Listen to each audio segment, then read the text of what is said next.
क्या हमें याद है कि आज से 300 साल पहले दिसंबर के महीने में गुरु गोविंद सिंह जी का पूरा परिवार धर्म की रक्षा और मानव कल्याण के लिए शहीद हुआ था। अगर हम इस महान कुर्बानी को भूल रहे हैं तो हमें याद होना चाहिए कि दुनिया में केवल और केवल गुरु गोविंद सिंह जी निरंकार के भेजे हुए अकेली एक ऐसी महान शख्सियत हैं जो शहीद माता पिता के पुत्र और 4 शहीद पुत्रों के पिता कहलाए, जिन्होंने अपने पुत्रों की शहादत के बाद आंसू नहीं बहाए बल्कि फक्र से कहा, इन पुत्रन के शीश पर वार दिए सुचार, 4 मुए तो क्या हुआ जीवत कई हजार। 25 दिसंबर के दिन सारा संसार क्रिसमस बड़ी धूमधाम से मनाता है, जो आजकल भारत में भी जोश के साथ मनाया जाता है।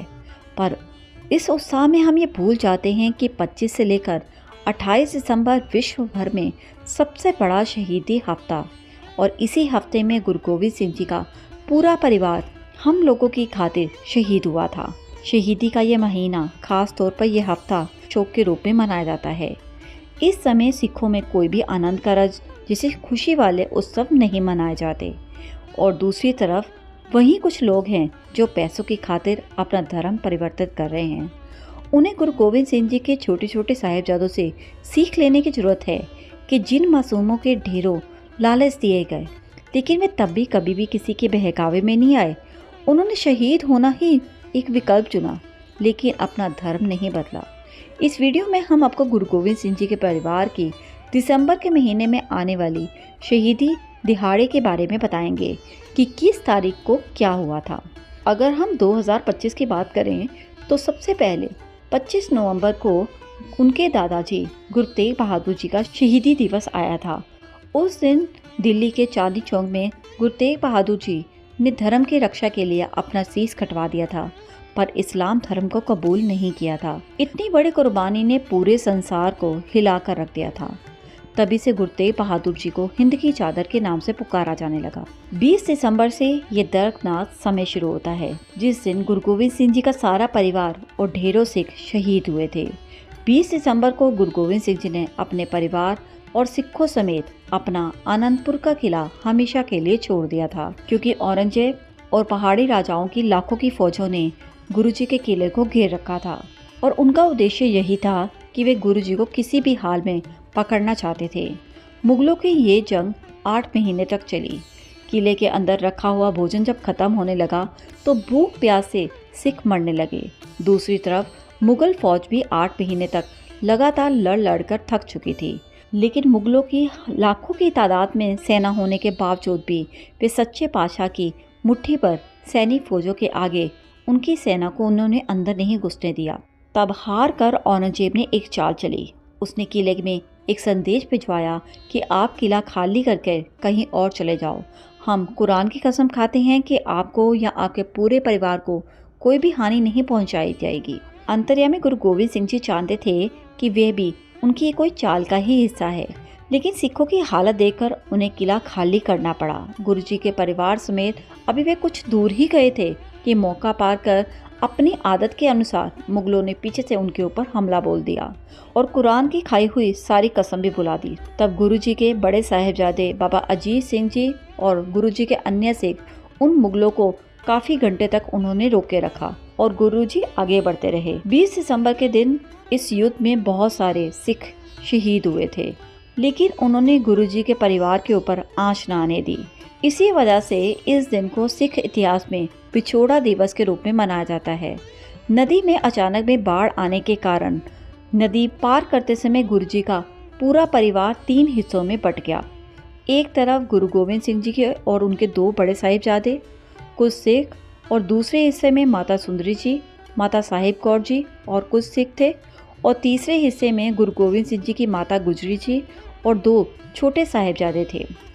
22 दिसंबर को गुरु गोविंद सिंह जी के बड़े साहिबजादा बाबा अजीत सिंह जी और बाबा जुझार सिंह जी का शहीदी दिवस मनाया जाता है। चमकौर के युद्ध में मुगलों से लड़ते समय दोनों साहिबजादे शहीद हो गए थे। इस दिन गुरु गोविंद सिंह जी साहिबजादों के साथ चमकौर की गढ़ी में आए थे, जहां मुगलों के सिपाही गुरु जी का पीछा करते हुए वहां पहुंच गए थे। एक तरफ मुगलों की 10 लाख की फौज थी और दूसरी तरफ गुरु गोविंद सिंह जी के 2 बड़े साहिबजादे बाबा अजीत सिंह जी और बाबा जुझार सिंह जी और 40 सिख ही चमकौर में थे। ये युद्ध दुनिया का इतिहास का सबसे खतरनाक युद्ध माना जाता है। सोचने की बात तो ये आती है, इस युद्ध में गुरुजी के बड़े साहिबजादे और काफ़ी सारे सिख शहीद हुए थे, पर फिर भी औरंगजेब ने गुरुजी को पकड़ने की इच्छा पूरी ना हो सकी। इस युद्ध में गुरु गोविंद सिंह जी की जीत हुई। गुरुजी चमकौर से जाते समय दुश्मन की सेना के आगे ताली बजाकर ये कहा था, हिम्मत हो तो पकड़ लो, हम यहाँ से जा रहे हैं। 27 दिसंबर को गुरु गोविंद सिंह जी की माता गुजरी जी और 2 छोटे साहिबजादे बाबा जुझार सिंह जी और बाबा फतेह सिंह जी की शहीदी दिवस मनाया जाता है।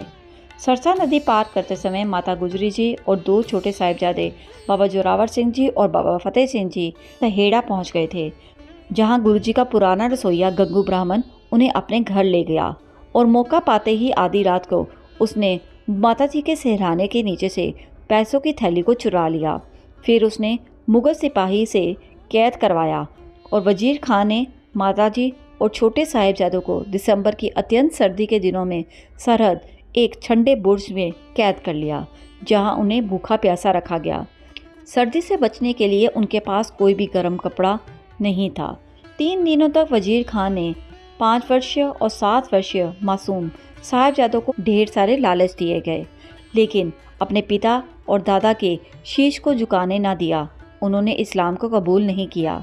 फिर 27 दिसंबर के दिन सरहद के नवाब वजीर खान ने दोनों साहिबजादों को जिंदा ही दीवार में चिनवा दिया। ऐसी खबर मिलते ही ठंडे बुर्ज में माता गुजरी जी ने उसी पल अपने प्राण त्याग दिए और सचखंड चले गई। जिस स्थान पर माता गुजरी जी ने आखिरी सांस ली थी, वहाँ पे गुरुद्वारा ठंडा बुर्ज स्थापित है। इन शहीदी दिहाड़ों में आप भी ठंडे बुर्ज में जाएं और जाकर देखें कि किस तरीके से माता गुजरी जी और दोनों छोटे साहिबजादों जी ने दिसंबर की ठंड में रात बिताई थी। अब माता जी को दूध किसने पिलाया था और उसके बाद उसके साथ क्या हुआ था, ये हम अगली कड़ी में जानेंगे। जानने के लिए हमारे साथ जुड़े रहिए। आप डिस्क्रिप्शन बॉक्स में प्लेलिस्ट को चेक कर सकते हैं। वाहिगुरु जी का खालसा, वाहिगुरु जी की फतेह।